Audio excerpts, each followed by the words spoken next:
Bonjour à tous, donc on s'approche un grand pas des CE1D 2024 et comme d'habitude je vais vous faire une petite vidéo pour des trucs et astuces sur le CE1D de français. Alors je ne suis au courant de rien puisque comme tous les élèves je reçois et comme tous les profs je reçois les consignes le matin même, donc je ne sais absolument pas ce qu'il va y avoir, mais comme je donne le CE1D quand même depuis longtemps, 12, 13, 14 ans, je ne sais pas, j'observe et je vois quand même certaines choses, j'en déduis certaines choses. Et donc voilà, j'essaye de vous aider au mieux. Cette petite vidéo ne remplacera pas évidemment tous les cours que vous avez eu pendant 2 ans, donc tout ce que vous ont appris vos professeurs, mais ça peut vous permettre d'avoir une petite synthèse à réécouter avant de passer l'examen. Alors avant de commencer, je voulais dire à tous ceux qui se trouvent nuls en français, qui ont des problèmes d'orthographe, etc., les dyslexiques, il ne faut pas avoir peur. C'est pas parce que vous n'êtes pas bon en orthographe que vous allez rater votre CE1D. Parce que si on regarde sur les 100 points d'orthographe pure, il y a 6 points qui sont enlevés. Donc vous êtes encore à 94%. Donc ne vous inquiétez pas. Alors, au niveau du guide de passation, donc on a reçu dans les consignes que ça allait se passer un petit peu autrement, parce que d'habitude on commence par le texte fictionnel. Et ici, en fait, première et deuxième heure, ça va être les textes informatifs et la tâche d'écriture. Donc, d'avoir une petite réflexion par rapport au texte info. Donc ça, évidemment, c'est de la compréhension de texte, mais il faut surtout que vous ne fassiez pas une lecture complète, parce que sinon, vous n'avez pas assez de temps pour répondre aux questions. Moi, je vous conseille quand même de lire les questions avant pour les textes info, et puis de chercher en faisant des lectures sur vol, les gros titres, etc.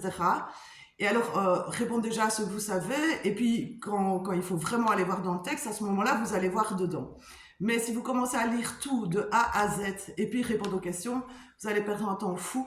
Et donc, vous devez vraiment faire du repérage, de la lecture sur vol, lire en diagonale, faire attention au titre, voir quel document parle de quoi. Voilà, donc ça c'est pour les textes info.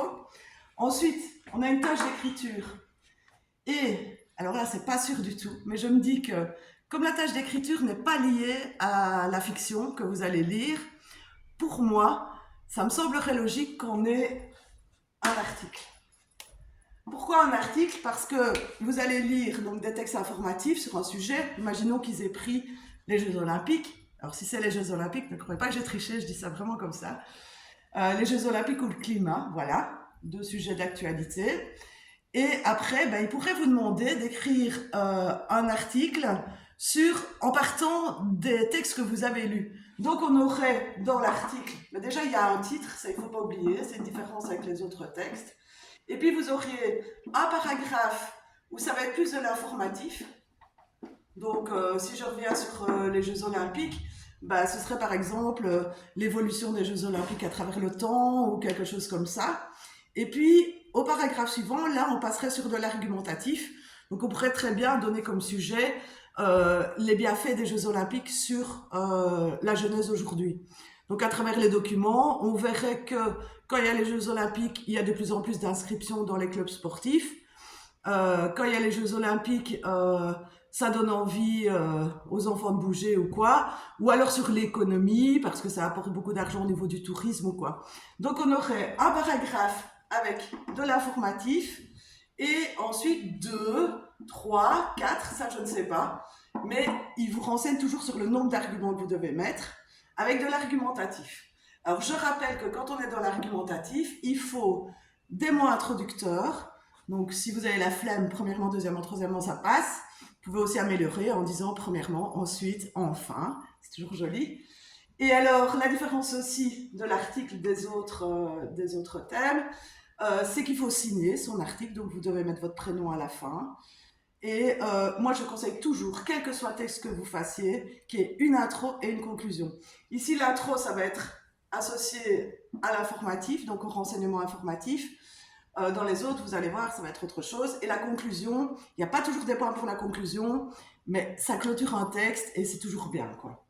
Alors, autre possibilité qui me semble logique aussi avec des textes informatifs avant, c'est un avis argumenté. Donc, vous avez lu une série de textes. Ici, on va quitter les Jeux Olympiques, on va dire le climat, danger du changement de climat pour la Terre. Et vous devez faire un avis argumenté sur la nécessité de faire des efforts, etc., pour arrêter la déchéance du climat. Donc, dans ce cas-là, la différence avec l'article, c'est que vous n'aurez pas de titre, vous n'aurez pas forcément d'informatif, Mais vous pouvez toujours faire une petite introduction en disant dans quel contexte vous écrivez ce texte-là. Donc, suite à la lecture de textes informatifs donnés au CA1D, voici mon avis sur l'urgence du climat ou quelque chose comme ça. Et puis, pareil, nombre de paragraphes selon ce qu'on vous demande. N'oubliez pas dans vos arguments, donc mot introducteur et toujours bien développer son argument. Le plus facile, moi je dis à mes élèves, pour développer un argument, c'est d'utiliser le mot « en effet ». Parce que là, donc vous mettez votre argument. Premièrement, il est urgent de s'occuper de la planète parce que la montée des eaux est imminente. En effet, et là vous développez en donnant des exemples que vous avez lus dans le texte ou que vous savez par culture générale. Faut pas inventer, faut pas commencer à inventer des chiffres ou des choses comme ça.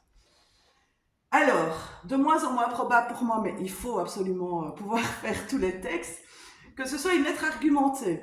Alors, ça partirait des textes informatifs et on vous dirait d'écrire, je sais pas moi, au ministre qui s'occupe du climat ou au ministre qui s'occupe des sports si c'était les Jeux Olympiques.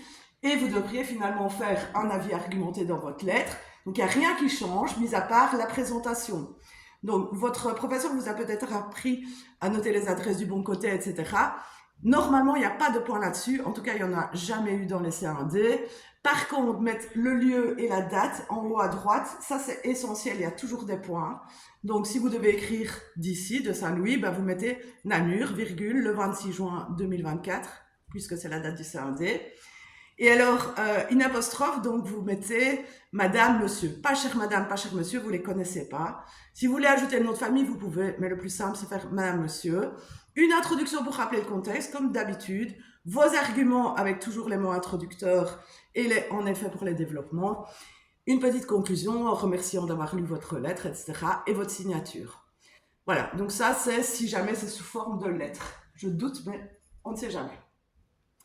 Alors, là, on passe dans du truc pour moi moins probable, vraiment, mais c'est tout. Parce que ça, en fait, quand on est dans du narratif, ça après un texte de fiction, normalement. Comme on a eu une année, un texte de fiction où on devait imaginer la fin du texte. On pourrait imaginer aussi qu'il demande le début du texte, ou quelque chose comme ça. Ou alors, des lettres narratives, ça on a eu 2 ou 3 fois, où on vous demande de vous mettre dans la peau d'un personnage, et où vous devez écrire à un autre personnage. Donc là, on est dans le narratif. Ça me semble vraiment peu probable après des textes info, mais qui sait? Il pourrait très bien, comme me disait mon collègue, mettre 4 photos de sportifs dans les Jeux Olympiques et demander de créer une histoire fictive à partir des 4 photos. Mais ça me semble un peu tiré par les cheveux, mais on ne sait jamais. Maintenant, si vous avez ce cas-là, donc si c'est un texte narratif, donc terminer une histoire ou quoi, ce à quoi il faut veiller, c'est utiliser le bon narrateur. Donc si c'est écrit en il, continue en il. Si c'est écrit en je, continue en je. Et respecter les temps. Si c'est écrit au passé, écrire au passé. Si c'est écrit au présent, écrire au présent. Ça, c'est pour le texte narratif. Si c'est une lettre narrative, comme pour ce que je vous ai dit avant, pour la lettre argumentée, il ne faut pas oublier de mettre la date, le lieu, virgule, la date, une apostrophe, monsieur, madame, ou si c'est quelqu'un que vous connaissez très bien, là, vous pouvez mettre chère Pascaline. Ne pas oublier de signer puisque c'est une lettre. Et voilà. De toute façon, que ce soit n'importe quoi dans les textes, moi, je vous conseille de penser au paragraphe. C'est bête, mais vous gagnez 3 points en faisant des paragraphes, donc n'oubliez surtout pas les paragraphes. Au mot introducteur, quand vous faites de l'argumentation, premièrement, deuxièmement, troisièmement, ensuite, etc. Au petit mot, en effet, ou par exemple, quand vous devez développer vos arguments et faire une conclusion. Ça, c'est vraiment essentiel dans tous vos textes, que vous soyez dans n'importe quel cas de figure. Voilà. Donc ça, c'est pour les 2 premières heures. J'espère que j'ai pensé plus ou moins à tout. Maintenant, après la récréation, vous allez avoir la lecture du texte de fiction. Souvent, dans le CA1D, c'est ce qui est le plus difficile. Je suppose que vos profs vous ont fait lire des anciens CA1D. Et c'est un texte qui est pas horriblement difficile à comprendre, mais voilà, il est plus difficile que le reste du dossier. Alors, dans les années précédentes, ce qu'ils ont déjà fait comme petit piège dans leur texte de fiction, c'est par exemple que le narrateur soit spécial. Alors, ce que j'entends par spécial, on a eu une fois un narrateur, c'était une voiture. Et donc forcément, comme on lit en pensant, parce que c'est habituel que ce soit un humain, on le lit en pensant que c'est un humain, on est un peu dérouté par l'histoire. Maintenant, il y a plein d'indices, qu'il nous faut comprendre que c'est pas un être humain. Donc ça, si vous avez l'impression, tiens, c'est hyper bizarre la personne qui parle, ben pensez, tiens, est-ce que ce serait pas une voiture, un chien, un chat, un robot, quelque chose comme ça. Alors, une autre chose qu'ils aiment bien dans leurs textes de fiction, c'est faire de la chronologie inversée ou perturbée. C'est-à-dire qu'ils commencent par la fin, et puis ils partent dans l'histoire, ou ils commencent par le début, et puis paf, on a une ellipse et on part 3 ans plus tard. Et donc ça, il ne faut pas vous inquiéter. Même si vous dites à un moment donné, je ne comprends plus rien, c'est qui ça, qu'est-ce qui se passe et tout, vous lisez l'ensemble de l'histoire et vous allez comprendre à la fin. Oui, petite remarque par rapport à ça. Évidemment, autant dans les textes informatifs, on lit en survol, dans le texte de fiction, on lit tout, de A à Z. C'est impossible de réussir si on ne lit pas tout. Alors, encore une autre chose qu'ils aiment bien, c'est mettre 2 personnages qui racontent. Et donc, on a 2 narrateurs et on ne comprend pas qui parlent. On se dit, mais c'est quoi ce truc? Puis on se dit, ah ouais, là, c'est le petit garçon qui parle, là, c'est la vieille dame. Qu'est-ce qu'ils ont à voir ensemble? Il n'y a aucun point commun. Et évidemment, en lisant l'histoire, au bout d'un moment, on se rend compte qu'il y a un point commun entre les deux. Parce qu'ils ne vont pas faire une histoire où il n'y a pas de point commun. Voilà. Ne vous inquiétez pas pour le vocabulaire. Alors maintenant, il y a des mots que vous connaissez moins bien. Mais il ne faut pas s'arrêter à un mot. Il faut se dire, ce mot-là, il ne va pas changer toute ma compréhension du texte. Je passe au-dessus.